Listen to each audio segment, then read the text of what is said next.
this is Becky. Welcome back to my channel. I'm going to continue reading from our Angel Bible.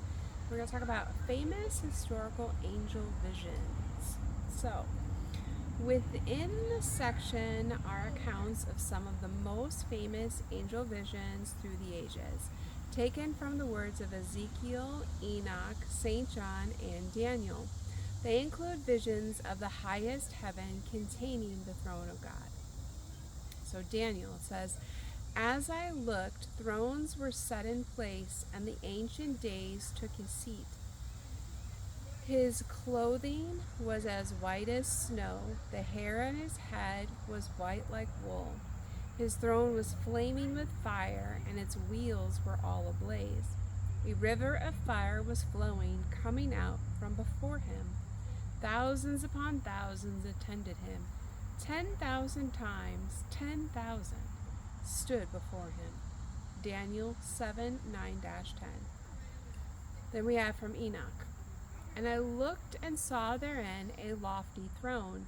Its appearance was a crystal, and the wheels thereof as the shining sun. And there was the vision of the cherubim. And from underneath the throne came streams of flaming fire, so that I could not look thereon. And the great glory sat thereon, and his raiment shone more brightly than the sun, and was whiter than any snow. None of the angels could enter and behold his face by the reason of the magnificence and glory, and no flesh could behold him. The flaming fire was round about him, and a great fire stood before him, and none could draw him nigh him. 10,000 times 10,000 stood before him." 1 Enoch 18b through 23a. And then Elijah. "As Elijah and his son Elisha were walking and talking together, suddenly a chariot of fire and horses of fire appeared and separated the two of them. And Elijah went up to heaven in a whirlwind. Elisha saw this and cried out, 'My father, the chariots and horsemen of Israel.' And Elisha saw him no more." 2 Kings 2:11-12. Then Ezekiel. "The chariot throne of God, Hebrew Merkavah, was first described in Ezekiel, which was written shortly after the first Jewish exiles arrived at the Babylonian in 587 BCE. The fire was what looked like 4 living creatures. In appearance, their form was like that of a man, but each of them had 4 faces and 4 wings. The legs were straight, their feet were like those of a calf and gleamed like burnished bronze. Under their wings, on their 4 sides, they had the hands of a man. All 4 of them had faces and wings, and their wings touched one another. Each one went straight ahead. They did not turn as they moved. Their faces looked like this. Each of the 4 had the face of a man, and on the right side each had the face of a lion, and on the left the face of an ox. Each also had the face of an eagle. Such were their faces. Their wings were spread out upward. Each had 2 wings, one touching the wing of another creature on either side, and 2 wings covering its body. The appearance of the living creatures was like burning coals of fire or like torches. Fire moved back and forth among the creatures. It was bright, and lightning flashed out of it. The creatures sped back and forth like flashes of lightning." Ezekiel 1:5-14. Then we have St. John. St. John's vision of the throne of God is the only one to appear in the New Testament.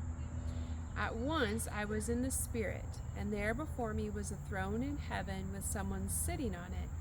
And the one who sat there had the appearance of jasper and carnelian. A rainbow resembling an emerald encircled the throne. Surrounding the throne were 24 other thrones, and seated on them were 24 elders. They were dressed in white and had crowns of gold on their heads.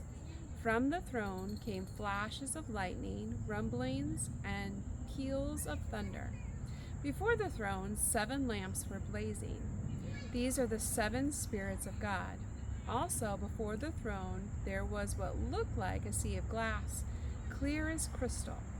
In the center, around the throne, were 4 living creatures, and they were covered with eyes, in front and in back. The first living creature was like a lion, the second was like an ox, the third had the face like a man, and the fourth was like a flying eagle. Each of the 4 living creatures had 6 wings and was covered with eyes all around, even under his wings.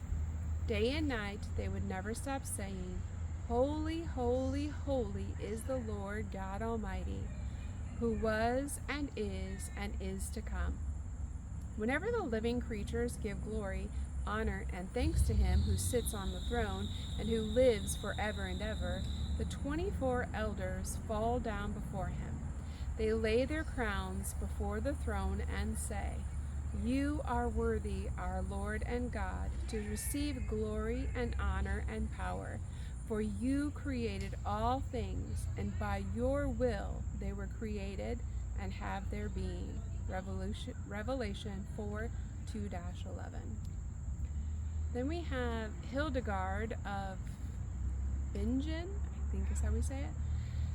Hildegard of Bingen, 1098 to 1179, was a great Christian mystic and writer who had 26 visions of divinity. Then I saw the lucent sky in which I heard different kinds of music, marvelously embodying all the meanings I had heard before. I heard the praises of the joyous citizens of heaven, steadfastly preserving the ways of truth. Vision 13. Next we have Joan of Arc.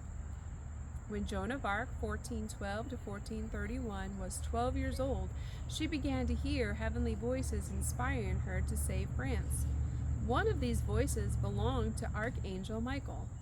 Joan was reluctant to speak about her voices. She said nothing about them to her confessor, and at her trial constantly refused to be inveigled into descriptions of the appearance of the saints and to explain how she recognized them. Nonetheless, she told her judges, "I saw them with these very eyes as well as I see you." William Blake. William Blake was from 1757 to 1827, was a British poet, painter, visionary mystic, and engraver who illustrated and printed his own books. Blake has recorded that from his early years he experienced visions of angels, and he saw and conversed with the angel Gabriel. His prophetic books are the Book of Thel and the Marriage of Heaven and Hell. The Book of Urizen, America, Milton, and Jerusalem. In these prophetic books, Blake expressed his lifelong concern with the struggle of the soul to free its natural energies from reason and organized religion. Among Blake's later artistic works were drawings and engravings for Dante's Divine Comedy. I actually almost picked up a deck of oracle cards that were Dante's, so I might get that later on. Pierre-Jean Lame. The saintly priest Pierre-Jean Lame was 1853 through 1931, had many visions of angels. He conversed regularly with his guardian angel and had visions of the past and the future.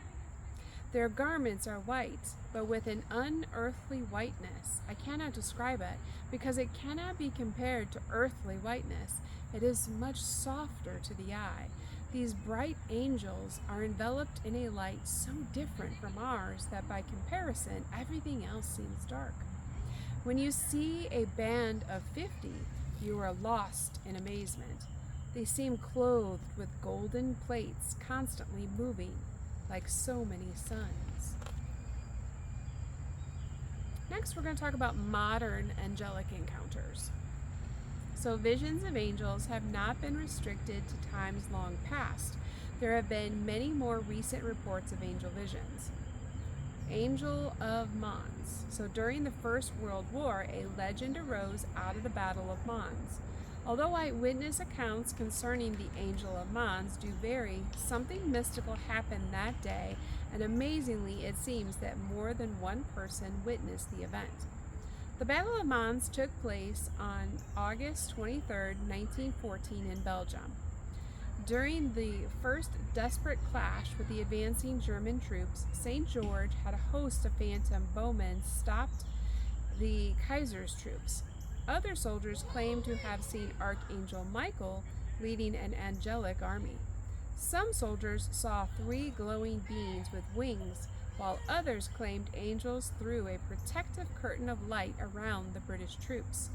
With so many witnesses to the divine intervention, it is not surprising the accounts varied so much. Even German prisoners claimed to have seen the mystical event and been rendered helpless by the apparition. It is true that the British were heavily outnumbered and their plight was a desperate one, so the angel's story at the very least lifted British spirits. However, the debate regarding the legend's authenticity still rages over 90 years later. Angelic perception. Angels are a bridge into the heavenly realms. They convey a world beyond our normal sight, which is around us and within us. Angelic contact varies greatly, and in fact, not many people are lucky enough to literally see an angel. Angelic vision are varied. Some people see angels complete with wings, with their eyes wide open, while others see angels with their mind's eye. Some people see colored, swirling lights dancing around their bed at night, while others encounter angels through their subconscious mind in their dreams or meditations. Still others are surrounded by a beautiful energy signature or feel angelic wings encircling them. Profound angelic encounters often happen when people have near-death experience or are at the bedside of a loved one who is seriously ill or dying. Childhood visions. Children often see angels and can describe them in great detail. I know I've always seen angels. My earliest memories are being surrounded each night by angels, but I didn't know they were angels. I called them beautiful ladies who sang me to sleep every night. I know my nightly angelic encounters greatly disturbed my mother, but my grandmother, who was a spiritualist, was completely at peace with the situation. In fact, after she came to live with us, she often would ask if I had been in her room at night, as she had seen an angelic figure at the bottom of her bed. I tried to explain to her that my angels were just looking in on her. I am sure she knew they were angels and not me, but I think she liked to let me know that she saw the angels too. I know I'm not alone in this childhood experience of angels, as one of my students recently shared her first angelic encounter with me. Her encounter happened when she was 9 years old and going through a very bad time at home. Her early life had been difficult. One night as she lay on her bed, she said to the ceiling that it dissolved, and she saw before her the most exquisite angel carrying a sword of blue flame. The sense of protection and guidance from this beautiful being changed her young life, and she has been able to grow to adulthood whole and healthy despite many negative family situations. The amazing thing is that I knew she had experienced an encounter with Archangel Michael even before she told me, because she carries his angelic signature within her energy field. I noticed it the moment that she walked into the room. I could feel it. We smiled, and instant angelic recognition passed between us.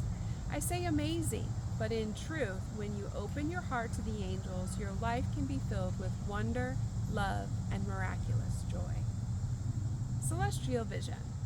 I have never lost my celestial vision, and my angelic encounters have been witnessed by others who actually saw or felt the angels around me.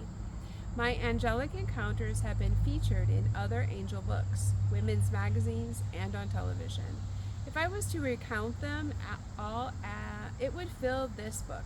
I have run angel seminars for nearly 20 years and in many countries, so I have witnessed thousands of people making strong angelic connections, especially during the meditations and healing sessions.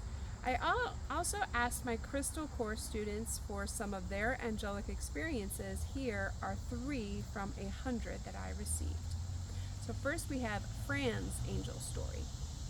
In 2001, my 17-year-old son was rushed to the hospital with suspected appendicitis. While sitting in a cubicle to go into the ward with my son, who was very scared, I called on the angels to help him and be with him. I immediately felt the energy change. I could sense, but not see, an angelic being at the bottom of his hospital gurney. My son then, totally unprompted, said, "There's a huge golden angel at my feet." He then became very calm and peaceful about the operation. The angel stayed with him throughout the night, making it easier for me to leave. Here's Mark's story. Mark, an art student, had a temporary job as a night security guard. One night he had another guard and alerted to the fact that there were intruders on the premises. Mark and the other guard ran to the building where the intruders were and saw something that made them feel that they could not believe their eyes. Just above them, floating in the clear, starry night sky, was a vast, luminous being, an angel. It hovered above them for a few seconds before moving very slowly over several of the outer buildings, and then it vanished from sight. Mark was shaken by his experience of the angel, not the intruders, and was still in a shaky state when he got home. His family could tell something amazing had happened to him as he excitedly recounted his experience, but his mother just smiled and said, "I did ask for angelic protection for you, as I was worried about you." Never underestimate a mother or a grandmother's prayers. Tanya's story in her own words. My first conscious experience of angels was when the father was taken ill suddenly. I received a phone call from my mother to say he wasn't well and that she had called the doctor, but I wasn't to worry. 20 minutes later, she called back crying, saying his heart had stopped. I told her I was on the way, so my partner and I got in the car and drove to my parents' house. During the drive, I was consciously asking Archangel Michael and Raphael to help both my mother and father. My own heart was racing as I wanted to get to them as quickly as possible without breaking the speed limit so much. I came to a set of traffic lights, which were red, and as I stopped my car, my heart slowed and an immense sense of peace came over me, and I knew that my father was all right. 5 minutes later, I arrived at my parents' house and was told that my father had passed away 5 minutes earlier. I came to understand that these wonderful angels had helped my father, but not in the physical sense. It was time for spirit to move on. Sorry, it's just reminded me of my recent passing of my mother, and I got had the same response.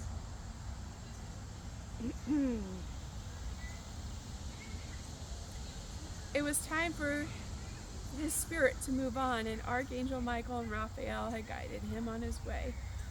I also thank the angels for the experience, because although it tore me apart losing my father in his sudden way, it set me on my spiritual path. And there is something peaceful in that moment when your loved one passes their body and you get the angels to bring you that sense of peace. Because I was 20 minutes away from getting to say goodbye to my mom, but they let me know right away, right? Even though I physically couldn't be there with her, the angels and her spirit, they were with me. So I hope you're finding these videos to be very helpful in being able to help you on your healing journey, to be able to connect more with spirit and be able to connect more with the humanity and to find more peace in your life and to bring more harmony to whatever experiences that you're having in this current incarnation at this time in humanity's evolution. And until the next time, the light in me honors and respects the light in you, and I truly hope you have a blessed day.